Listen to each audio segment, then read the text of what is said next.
Now, in this section of Exodus, we're talking about bearing burdens. I did 1 and 2, and I want to finish this off, and then I really want to talk about the tablets of stone.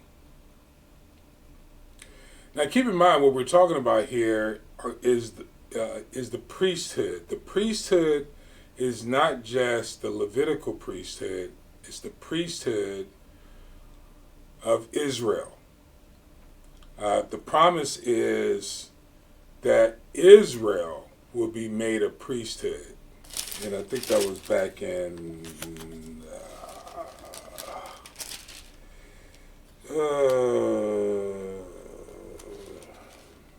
what was that? Back in 20? Exodus 20? Let's find out. 19 or 20 maybe.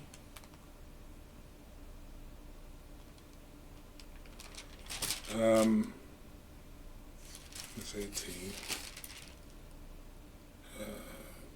The kingdom of priesthood, 19, Exodus chapter 19, verse 6. Well, before that in verse 5, now therefore if you will obey my voice indeed, keep my covenant, then you shall be a peculiar treasure. And in New Testament version is peculiar. Priest is more of a priesthood, a holy nation. But here it's a peculiar treasure unto me above all people, for all the earth mine. In verse 6, you shall be, it says ye, but bear with me, ye shall be unto me kingdom of priests, priest plural, and a holy nation. These the words which thou shalt speak unto the children of Israel, giving direction to Moses. And the kingdom of priests, which is 3584, I'm sure it's the traditional priesthood. I just want to make sure. Yeah, it's just the traditional special order in Israel, in the line of Ephraim. I was corrected on that by my Jewish brother. So this priesthood is modeled after Ephraim, which is one of the two children of Joseph 430 years ago, because Joseph married into Egypt, and delivered the people and that sort of thing. But that methodology, that priesthood, that judgment, or that methodology of judging lifestyle came from Ephraim, or was taught to Ephraim by Joseph, who was in line after Jacob. Israel came into Goshen, because Joseph had led them into Egypt, because he delivered the people of Egypt. So that's a lifestyle that's being lived, and it was passed down through Ephraim. So this priesthood was promised right here in chapter 19. I didn't plan on getting into an introduction. But this priesthood, this lifestyle, this way of being, this kingdom of God living, God wanted all the children of Israel, from the line of Ephraim, to live, to adopt. Right here.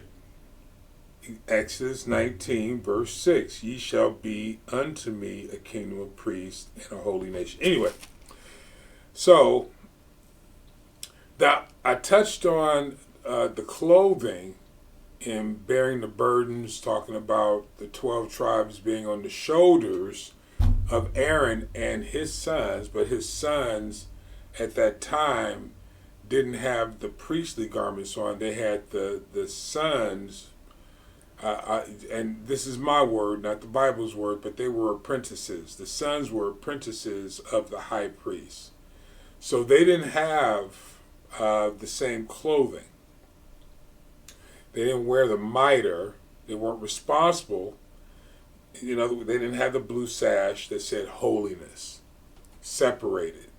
They wore different linen. I forgot what it's called. I got it here somewhere. They wore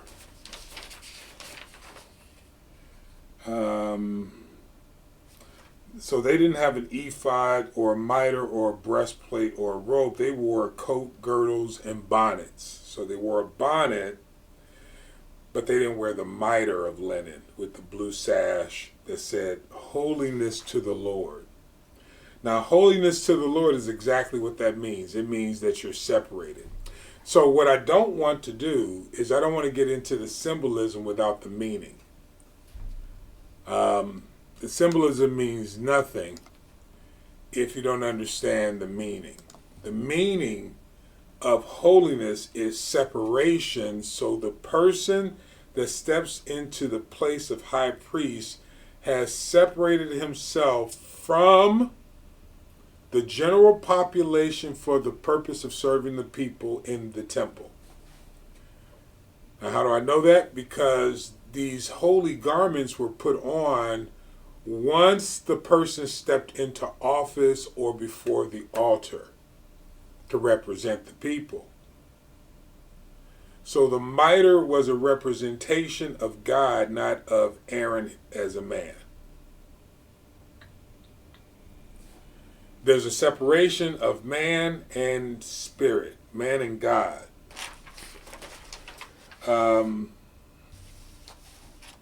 And that's what a lot of the now.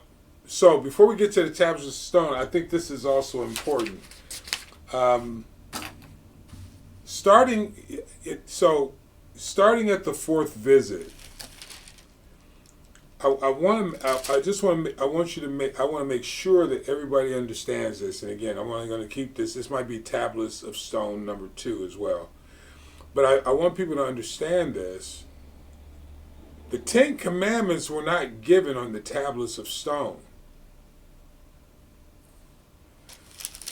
In Exodus chapter 24, verse 12, it says, "And the Lord said unto Moses," this is the fourth visit, "And the Lord said unto Moses, Come up to me into the mount, and be there, and I will give thee tablets of stone, and a law, and commandments." Now, the law is the Torah. The commandments is the Mitzvah. This is not the 10 Commandments. The 10 Commandments were given all the way back in Exodus chapter 20, starting in verse 3. So that was a verbal giving to the people. So it was the law and the commandments, which is the Torah and the Mitzvah, that was given on the fourth visit. Now, this is what's fascinating to me. This is where he starts describing what I'm going to start calling the 9 elements of the kingdom. I'm going to write that down because those are my words, not yours. And I got 1 minute to give it to you. 9 elements of the kingdom.